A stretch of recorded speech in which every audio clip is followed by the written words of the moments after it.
Okay guys, welcome back. This is episode 3 of the complete Noobs Guide to Minecraft. So first off, I'm going to look at the different blocks, the common blocks you will find dotted around the world, and then I'll be looking at the tools that you can use to break them. So first off, dirt. This will be all over the world. It's pretty much everywhere. It's the top layer of most of the map that you will have created. Then you've got stone, which is found underneath pretty much everything and is a very good solid building material. Sand, which is only found on beaches and in the desert. Can be turned into sandstone and into glass as well, so a few uses for that. Bedrock will be found at the bottom of the map. You cannot destroy bedrock in survival mode. When you reach there, you've reached the bottom of the map. That's it. Ice in survival mode cannot be harvested, but it's still worth kind of pointing out here. This is just to let you guys know what everything looks like, basically. And this is snow. If you smash these bits up with snow, you can gather snowballs and you can make blocks of snow. Then you've got clay, which is found either in the bottom of lakes or on beaches. That could be used to turn into red brick. Gravel, again, this is usually mixed in with stone under the ground, and that will fall. Gravel and sand will fall if there isn't a block below them, which is worth bearing in mind. And then there's 3 different kinds of wood. You've got oak, spruce is the darker one, and then birch as well.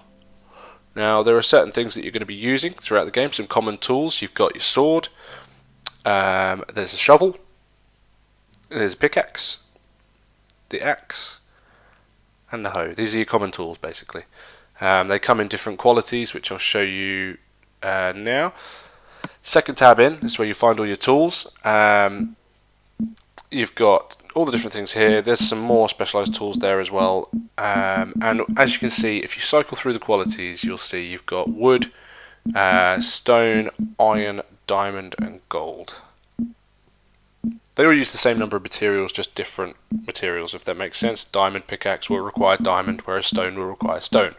There are some blocks that can only be mined by higher quality pickaxes, which I will show you in the mining video, which is episode 8.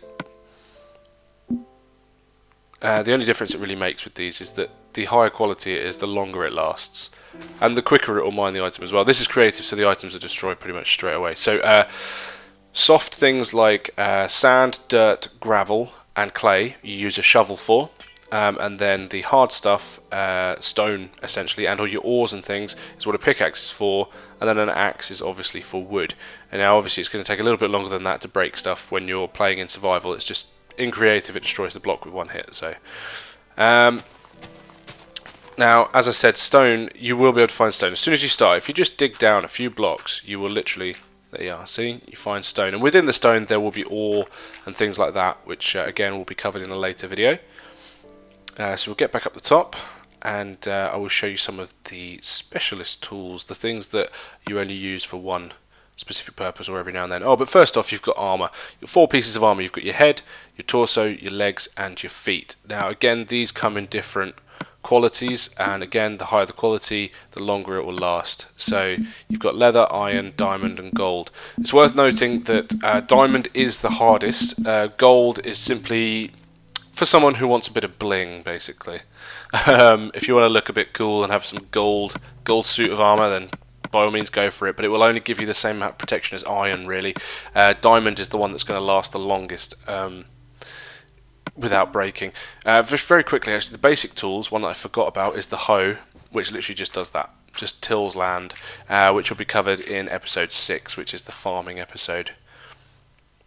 Your bow and arrow, you need arrows to use your bow, but it will give you a decidedly a distinct advantage in combat, because as you can see here, it's got a fairly decent range, and you can shoot monsters from afar, and by the time they reach you, hopefully they'll be dead. Arrows are notoriously difficult to come by unless you kill a lot of skeletons. Flint and tinder literally sets things on fire. That's its one purpose. There is another purpose, but that will be covered in series 2 when I do a video about the nether. Now we go over to the lakeside over here, and I will show you I'll show you the shears, actually. Now, sheep, if you kill a sheep, it will drop 1 block of wool, and it will be dead. If you use shears on a sheep, you get between 1 and 4 blocks of wool, and the sheep survives. Then all it needs to do is eat 1 piece of grass, and its wool grows back, and again, you can shear them again. That will be in series 2 with dyeing, and what sheep wool is actually used for, and what you can do with it. Now right here I'm using the fishing rod, which is an underestimated tool, I think. It provides another source of food. If you've got a little lake around the back of your house, it's worth doing. You're actually just chilling out for a bit, really. Basically, you cast your line, you watch the bobber. When the bobber goes, you pull the line in, and every now and then a fish will fly up towards you. Basically, when you pull the line in, a fish will be attached to it, but it will fly into your face, and then you can cook it and eat it. I'm just going to quickly skip to daytime so we can see what's going on a bit better. Always seems to happen in these videos that it becomes night time and I can't see anything. So, right, there we are. I'll give the fishing rod another go quickly. You can see there's the bobber there, and it will bob. You don't need to see any fish. Fish don't spawn as a mob. They just it's just a tool for gathering them, basically. You won't actually see a fish approach your fishing rod or anything like that, but when it bobs, that's when you pull it in, and you will, I can't remember what the chances are, I think it's between 30 and 50% chance you'll get a fish from it, but you can fish in any water, 1 block deep, 1 block square, you can still fish in that. It will make it very unlikely that you'll catch anything, but you never know, you could get lucky. Nope, I don't think it's going to do it for me. Like I say, it's one of those things, it's not necessary, but if you fancy something a bit different, every good game needs to have a fishing system in it. You know, a lot of good games have got fishing in, for no real reason, other than it just seems to be a tradition now. No, it's not gonna do it, so I'll probably leave that there for now. But anyway, yes, so there's only one other tool, which is the bucket, which you can use to put water, lava or milk in, and I will show you a little bit more of that in episode 9, I believe it is. So yeah, that's it for the tools, and I hope you enjoyed the video and it answered a few questions as to what the tools are, where to find them in the crafting table menu and things like that, and keep your eyes open for episode 4, which will be crafting and smelting. So I will catch you soon, and don't forget to like, comment or subscribe.